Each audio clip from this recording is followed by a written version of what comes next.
Hello everyone, this is Shannon for Waffle Flower Crafts. In today's video, we're going to do some easy watercoloring using Tombow Dual Brush Pens and Waffle Flower's new Wild Roses stamp set. This is the Wild Roses stamp set. I think the set is so beautiful. I love the flowers and the leaves. All the little details on the leaves are really pretty, and the flowers are perfect for watercoloring because there's a fair amount of open space there, great for creating gradations. I have an A2 panel here of Bristol paper, and I also have some masks that I created earlier on some post-it notes. I just stamped it in black and then fussy cut right to the edge of that stamped line.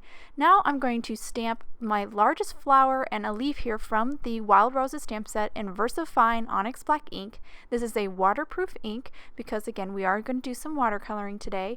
After I stamp that largest flower, I'm going to use my mask. I actually cut off kind of the sticky portion of this post-it note. It's not a full stick post-it note, so I'm just going to use a little piece of tape to kind of hold that mask in place. And then I arranged some leaves from the set, and then I'm just stamping them again in VersaFine Onyx Black ink. I'll quickly stamp that single leaf one more time and that will complete that cluster. And now I'm just going to work my way around this panel, stamping flowers and leaves using my masks whenever I stamp a leaf that I want to go behind a flower. This is a very simple panel, very simple card overall. I just wanted the real beauty of these leaves and flowers to stand out, so I kept it pretty simple. I did leave some white space here and there, there's little gaps between my kind of clusters of flowers, but it's a very simple card design overall. So I've stamped that last flower here, and now my panel is completely done. I'm now going to move on to coloring. I'm going to be working on the water media mat, and I have my Tombow Dual Brush Pens already picked out and over on the left.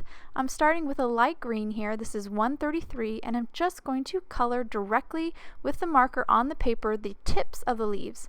Once I've done that, I'll move to a much darker blue-green color and color kind of the base of the leaf where the leaf meets the stem, not meeting the two colors because I'm going to blend that out with some water. Now I have a number 2 round brush, and I'm getting small amounts of water on my brush. The water's actually sprayed down directly onto my mat. That way I can see the water droplets and just pick up a small amount of water with my brush. And then I blend over that dark color and move that color on my brush over to that kind of light lime green color. And it creates a nice gradation on this leaf. I really like to use 2 colors when possible because I think it has a much richer color. It's much more interesting. I'm doing the same process now on this second leaf. I always start each leaf at the dark color, so I start with that blue-green with my brush, start to pick up some of that color with my brush, and then move it out towards the center.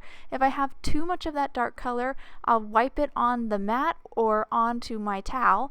Right now I'm taking some of that darker color and just adding it to that second leaf just because I felt like the gradation was not quite as nice as it could be. And now I'm back on that third leaf, working that out, moving that darker color out to meet that lime green color. This is actually really easy to do, and it worked, and it goes really fast. I'm now going to move on to one of my flowers. I picked out 2 colors for my flowers today. I'm starting with my red color, and I'm just going to color the very tips of the petals with this red color. Any part of a petal that might be in shadow, like there's a couple parts that are cupped, I kind of color that cupped part in fully with that red color. Now I'm ready to start blending it out. So again, I get a small amount of water on my brush, start where that ink is at the tips of the petals here, and then I start blending it down. If I ever have too much of that color on my brush, I'll either wipe it on the mat or my towel and then start blending, and then go back to the paper and start blending it out again because I want to create a gradation. If I don't stop and clean my brush every once in a while, it's all going to be one flat color on that petal. So it is important if you want to create those gradations to kind of clean your brush out, because otherwise you're just going to have the same value of color all over that petal and you won't get that nice gradation where it's darker on the tips and lighter towards the center. So I continue to work my way around this flower, and I'm almost done. I have just one little petal here, and I'll just finish that up, and you can see how quick and easy it is to color in this flower. I'm now moving on to my second flower. I went ahead and colored the tips with my more magenta color already. And I just did that off screen because that's pretty much what you've seen me do already for the red flower. And now again, I'm taking that brush, just very little water. I think that's a big thing to emphasize here. You do not need a lot of water to get this ink to start moving on this Bristol paper. Bristol paper is nice and smooth, and that ink will really move with very little water. And I'm continuing to create that nice gradation, cleaning out my brush whenever I need to on the mat or the towel, and that completes that flower. So the center of these flowers are all the same. I'm using a lighter yellow, kind of coloring the whole center of the flower and with that lighter yellow, and then I move to an orange and I color the very center, just a little bit in the center, and then around the edge of the inside of the flower, and that will complete the center. No watercoloring there, just kind of the marker.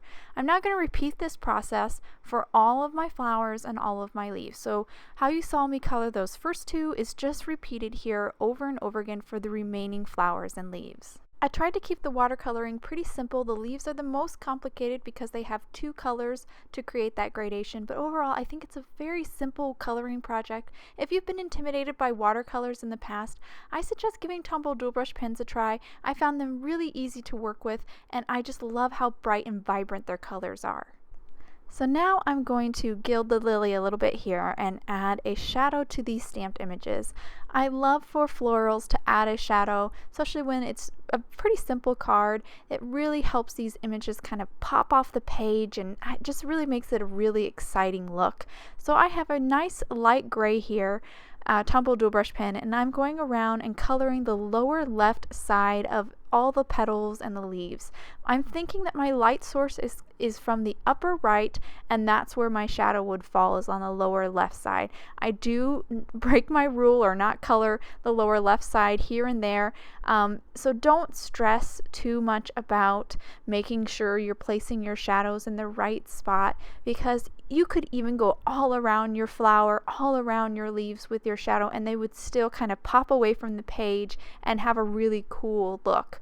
Right now I'm taking my brush with a little bit of water, and I'm just softening that edge of the shadow, kind of blending it out to the white of the paper. I just think it kind of makes it a little bit prettier and softer. And once I kind of finish those sections, I'll take my marker, color a few more sections, and then blend those shadows out. You definitely want to work with your Tombow Dual Brush Pens in sections. The longer the ink sits on the paper, the less movement you get from it with water. So don't color your whole panel first and then start with your water. Definitely work in smaller sections. So I just finished my last shadow here, and I'll hold it to the camera, and hopefully you can get a good look at some of these nice soft shadows. Definitely very subtle, but I do think it helps to make those flowers pop a little bit off of the page. So I went ahead and created a sentiment off camera. This is the Go Girl stamp set. I stamped You Are Amazing in Versamark ink and then poured on some white embossing powder and heat set this. It's stamped obviously onto some black cardstock, and now I'm going to take my Bristol watercolor panel here and adhere it down to an A2 top folding card base turned on its side, and just kind of line the corners up. The liquid glue gives me a little bit of wiggle room to make sure it's all nice and straight. I removed the foam tape backing on my sentiment and I just stuck that down, and that will complete the card. I'll hold the card up to the camera so hopefully you can get a good look at the watercoloring, the shadow, and all those beautiful details in these images from the Wild Roses stamp set. I just love this set. I think it's gorgeous.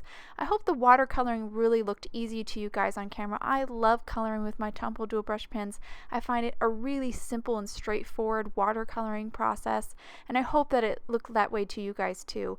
And you can see here, unfortunately, my video camera couldn't pick it up, but how vibrant these colors are in the photos at the end here. I hope you guys enjoyed today's card. If you want any more information on the products I use, please visit Waffle Flower, and you can follow us on YouTube, Instagram, and Facebook and for more creative ideas. Thanks for watching and have a wonderful day.